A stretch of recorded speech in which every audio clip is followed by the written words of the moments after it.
Dans cette quête d'argent et de pouvoir, ils vont commettre, lui et Iori, des actes moralement discutables.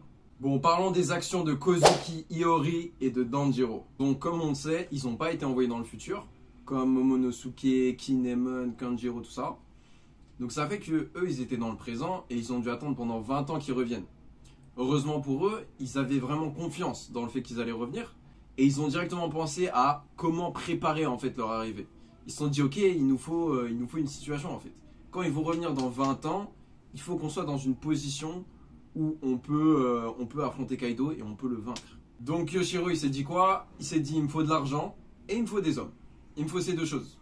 Le moyen le plus simple, c'est de devenir Yakuza, tu vois, parce que voilà, tu as de l'argent sale, ok, qui est beaucoup plus facile à gagner que de l'argent propre, si t'es fort.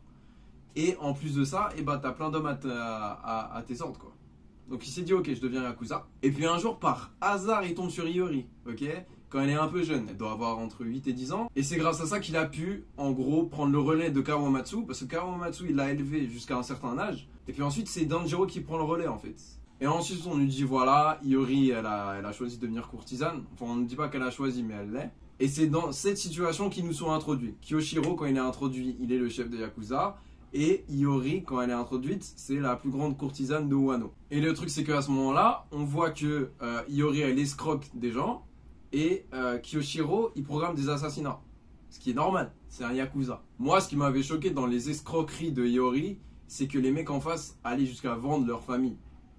Et genre, je sais pas, pour moi, c'est un peu une limite où genre, t'es en mode, ok, c'est bien, t'essayes de rassembler de l'argent pour un but noble, je capte, pas de problème. Mais si en face de ça, les mecs, ils vendent leur famille pour cet argent, peut-être que c'est pas vraiment... Tu vois, peut-être que ça vaut pas vraiment le coup. Et je dis ça en connaissance du fait que ils targetaient les gens mauvais, entre guillemets.